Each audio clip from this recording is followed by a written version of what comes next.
Did you know that gold is so rare that the world pours more steel in an hour than it has poured gold since the beginning of recorded history?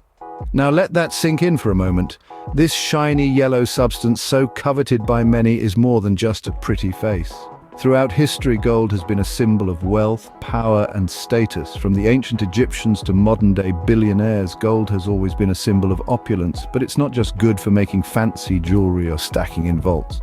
Gold is an incredible conductor of electricity, making it a key component in many of our modern technologies. It's in our phones, our computers, even in our space shuttles. It's truly a universal symbol of value and utility. But have you ever wondered how this precious metal is made? Well, today we're going to unravel this golden mystery. Gold originates from a process as spectacular as the metal itself. It's born in the heart of a dying star. Now, you may be wondering, how can something as precious and beautiful as gold come from something as destructive as a dying star? Well, let's dive into the celestial realms to understand this better. Imagine a star, not just any star, but a massive star, one that's at least 8 times the mass of our sun. Over millions and billions of years, this star has been burning brightly, fusing hydrogen into helium in its core. But as the star ages, it starts running out of hydrogen. The core contracts, heats up, and starts fusing helium into heavier elements like carbon and oxygen. This process continues, each stage creating heavier and heavier elements until we reach iron.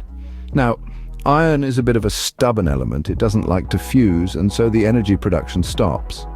The outer layers of the star collapse onto the iron core, creating a shock wave that results in a spectacular explosion, a supernova. And it's in this cataclysmic, dramatic event where the temperatures and pressures are so intense that atoms are forced together to create even heavier elements. Among these elements, in the chaos and fury of a supernova, gold is born. Yes, you heard it right. Gold, the element we value so highly, the symbol of wealth and power, is a product of a dying star's final act. And here's the even more amazing part. The gold, along with other heavy elements, is then ejected into space, where it drifts for eons, eventually becoming part of gas clouds that can form new stars and planets. Some of this stardust ended up on our planet, and that's where the gold in your jewelry, your electronics, and even in your body comes from. So every piece of gold on Earth is essentially stardust, a relic from a cosmic explosion that happened billions of years ago. But how did this cosmic gold end up on our planet, you might ask? Well, let's take a journey back in time, way back to the early days of our planet's formation. Picture a tumultuous, fiery world, still cooling down from its birth. A time when Earth was not much more than a molten ball of rock and metal. Now, imagine a bombardment of asteroids, cosmic messengers carrying precious cargo of gold and other heavy elements. These asteroids, remnants of the early solar system, were like celestial delivery vans, pummeling the Earth with their precious loads. Each impact, a fiery spectacle, distributed these heavy elements, including gold, across the Earth's crust. Scientists believe that this period of intense asteroid bombardment, known as the Late Heavy Bombardment, happened approximately 4 billion years ago. So it's safe to say that the gold in your wedding ring, that gold necklace you cherish, or even the gold used in your favorite electronics, was delivered to Earth during this cosmic rain. However, the story doesn't end there. Over billions of years, our planet's geological activity played its part too. The Earth's crust, ever moving and ever changing, swallowed up these heavy elements, burying them deep within the mantle.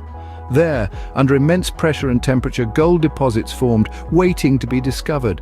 And as the Earth's tectonic plates shifted and mountains rose, gold veins were pushed closer to the surface. Rivers eroded these veins over time, washing nuggets of gold downstream, depositing them in alluvial deposits.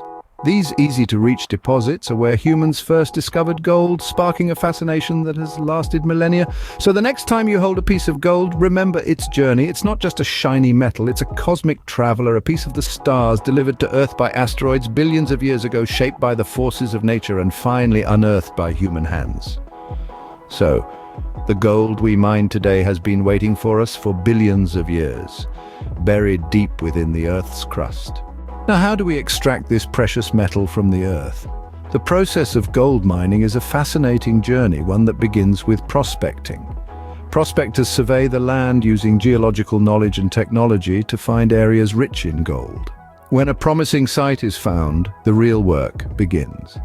There are two main types of gold mining: placer mining and hard rock mining. Placer mining is the simplest method often used when gold is found in loose soil, gravel or sand. It takes advantage of a very basic principle: gravity. Water is used to wash away the lighter materials, leaving behind the heavier gold particles. This method, though straightforward, is quite labor-intensive and usually only yields small quantities of gold. On the other hand, hard rock mining is used when the gold is still locked away within the Earth's crust. This method involves quite a bit more work and a lot more machinery. Miners drill into the earth using explosives to blast away large chunks of rock. These rocks are then crushed into a fine powder from which the gold can be extracted. It's a process that demands precision, strength, and a considerable amount of patience. But here's a fascinating fact: the gold we mine isn't pure. It's often mixed with other metals like silver, copper, and lead, forming what we call gold ore. This mix of metals gives the ore a distinct color, often a dull, earthy hue that's quite different from the shiny gold we're familiar with. Regardless of the method used, mining is a complex operation that requires careful planning and execution. The work is hard, the hours are long, and the conditions can be quite treacherous, but the reward, that precious glimmering gold, makes it all worthwhile. Once the gold ore is extracted, it's time for it to undergo a transformation. And that, my friends, is where our journey takes an exciting turn. From a rough, raw form, gold must be refined and purified to reach its sparkling glory. Our story now takes us to the pivotal stage of refining and purification, where the raw gold is transformed into the lustrous metal we are so familiar with. The process begins with the crushing of the mined ore into a fine powder. This might sound quite brutal, but it's a necessary step to expose the tiny gold particles trapped within the ore. Once the ore is crushed, it's time for a bit of chemistry. A concoction of chemicals is used to separate the gold from the rest of the material. One common method is cyanide leaching, where the gold ore is soaked in a cyanide solution. The gold particles bond with the cyanide to form a soluble compound, allowing it to be separated from the rest of the ore. But hold on, the gold is not yet ready for its grand debut. Even after this separation, the gold is not entirely pure. It is still mixed with other metals, such as silver and copper. This is where the process of smelting comes into play. In smelting, the gold mixture is melted at high temperatures. As the mixture cools, the gold separates from the other metals due to its higher density. The impurities rise to the top and can be skimmed off, leaving behind the pure molten gold. But there's still one final step. The molten gold is poured into molds and cooled. As it solidifies, it takes on that distinctive shiny appearance we associate with gold. Every step in this process, from the crushing of the ore to the pouring of the molten gold, is meticulously controlled to ensure the highest level of purity, and the result of all this effort, the gleaming gold that has captivated human imagination for millennia.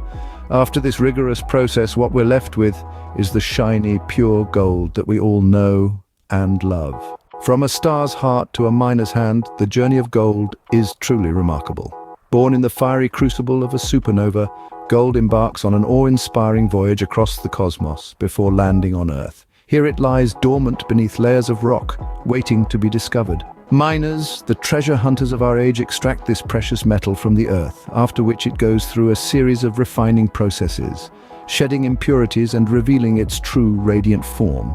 But the story doesn't end here. This gleaming element weaves its way into our lives, becoming an emblem of wealth, a symbol of love, or a token of accomplishment. It shapes our history, influences our culture, and even fuels our economies. So the next time you see a piece of gold, remember, you're not just looking at a valuable metal, but a piece of the cosmos, a testament to the wonders of the universe and human ingenuity.